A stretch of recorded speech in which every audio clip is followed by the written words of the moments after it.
Few comic book characters are as flexible as that of Batman, a hero so iconic and so malleable that he can be the sardonic camp hero embodied in Adam West's portrayal, the grim and tortured vigilante seen in comics throughout the 90s, and everything in between, while still retaining the elements that have endeared him to generations of fans. It's a core element of the character that allowed Batman to be both the figurehead of the realism movement in comic books during the late 1980s, and the era's most iconic rejection of such an idea, which is found in author Grant Morrison's Arkham Asylum, a serious house on serious Earth.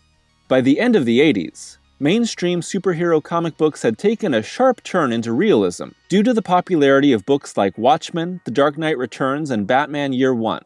These stories injected their heroes and worlds with a newfound sense of darkness and pathos that scorned the colorful camp of comics in prior decades, in an effort to grasp a more human and mature element in superhero stories. Well, as mature as a living embodiment of childish rage running across rooftops in blue and gray tights can ever really be. Which, I guess, all depends on how willing you are to accept these stories. While the development was not unexpected, with many mainstream comics slowly pushing toward a more mature approach in the years prior, it was a movement that set the precedent for realism in comics for many years to come. However, maturity in the realm of comics does not need to mean realism. Writer Grant Morrison and artist Dave McKean's Arkham Asylum works to add new layers of symbolism to the identity of Batman and the underlying psychosis of a superhero, while strongly rejecting the realism which had helped comic books find new acceptance in mainstream culture at the time. In doing so, Morrison and McKean created a story that became a milestone in the history of the character, and an unforgettable moment in the world of superhero comics due to its stark contrast against the tide of realism. For all its flaws and oddities, Arkham Asylum remains fascinatingly unique. This standalone graphic novel, published in October of 1989, sees Batman enter the iconic facility of Arkham Asylum, which has been overtaken by the numerous psychotic supervillains held on the grounds. Led by the Joker, these criminals lure the Dark Knight to the facility under the threat of murdering the staff they have taken hostage. And once Batman arrives, he is forced into a terrifying game of hide-and-seek, with his iconic rogues gallery sent to hunt him down. With Joker as the man in control of the seething madness within the asylum, Batman the hero in danger of succumbing to insanity, and Two-Face the villain teetering on the edge between redemption and damnation, the story sets into motion an exploration of the mind. It's a premise that seems simple in both setup and structure, but Morrison, ever the experimental theorist within his writings, uses the story to explore the minds of Batman and his many villains. If it's not immediately noticeable from McKean's artwork, then the increasingly maddening nature of the story itself should make it abundantly clear that Morrison's focus is on breaking down the psychology of Batman through the use of horror and symbolism. In doing so, the author forcefully rejects the realism of the most popular Batman stories of the time, and the traditional approach to the character, in favor of something that haunts the minds of readers long after. Taken at face value, Arkham Asylum is a fairly straightforward and even somewhat underwhelming Batman adventure. The action is minor, the stakes somewhat mundane, and Batman's skills laughably lacking. It's when these traditional superhero elements are accepted for being the weakest aspects of the story that we can see a far more dense and unique approach to comic books.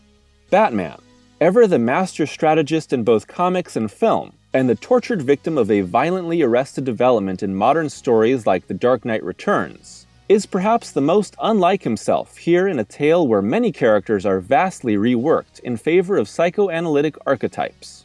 In a comic book where Batman largely flails about helplessly, pleading for the lives of hostages and even nearly murdered by an ordinary man, readers may feel cheated out of the inspirational hero they have idolized for decades. Here, Batman is mentally fragile, already pushed to his limits at the story's start, and in danger of losing his mind just barely after stepping into the asylum, as shown by a game of word association that quickly leads to the hero's deepest and darkest scars.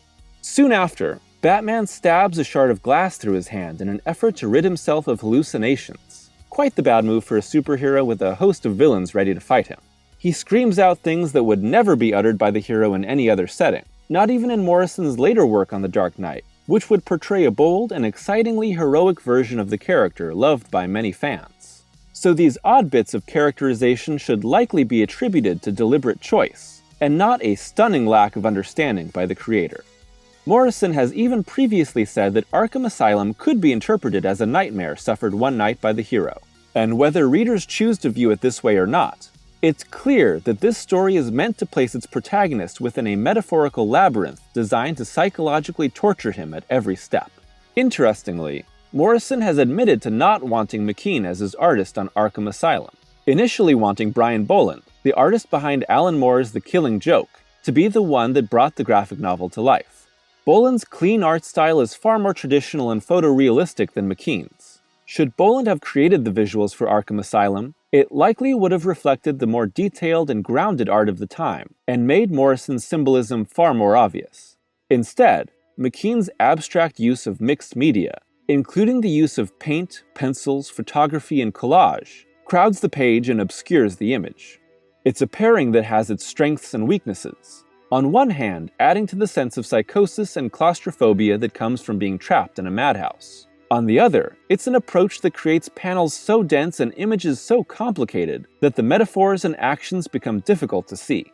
Upon reading Morrison's original script, and given what both writer and artist have admitted, it's clear that McKean threw out plenty of the author's original details, including straight-up refusing to include Robin at the story's start. McKean apparently already resented having to draw a Batman story, and the Boy Wonder was simply too goofy for him.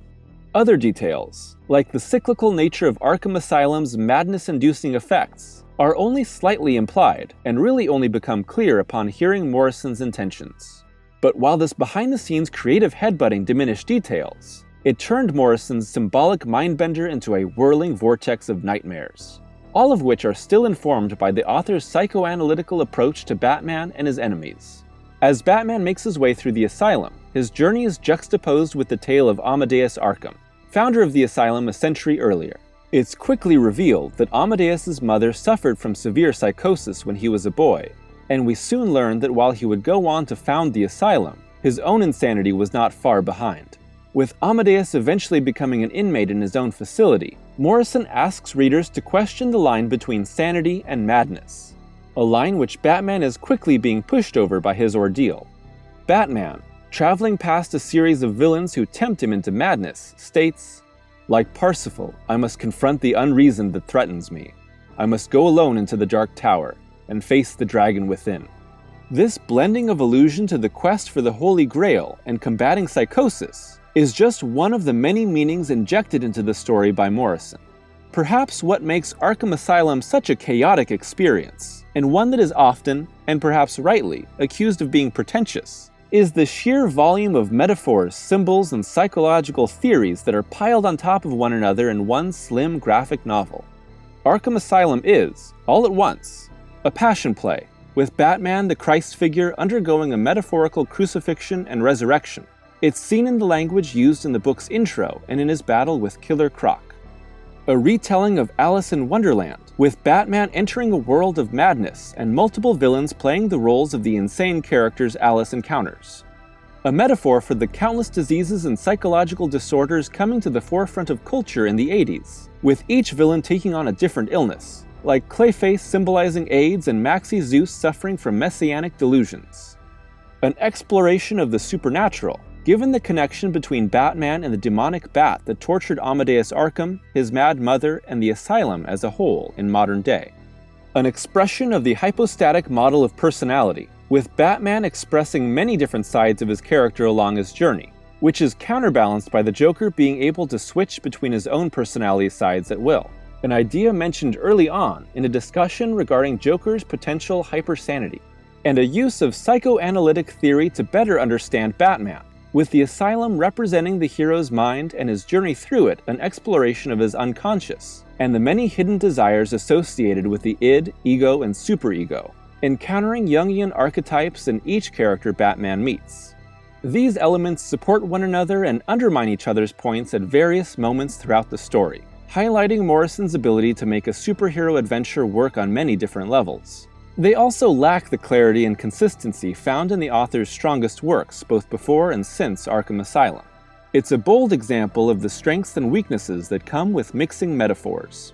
However, they all point toward Arkham Asylum being an exploration of Batman's deeply troubled mind, with the madhouse and its inhabitants embodying the darkest and most dangerous elements of the character. The idea is spelled out quite literally by the Mad Hatter, who tells the hero, "Sometimes I think the asylum is a head. We're inside a huge head that dreams us all into being. Perhaps it's your head, Batman. Arkham is a looking glass, and we are you." As Batman confronts his own psychosis and overcomes his challenges through both physical suffering and defeating his darkest impulses, the hero experiences a type of rebirth. We see it in Batman allowing Two-Face to decide the hero's fate and leaving the madhouse and its contagious insanity behind. It's a glimmer of hope amongst the bizarre darkness created by Morrison and McKean, and a conclusion that brings some degree of clarity to many previous pages of confusing insanity.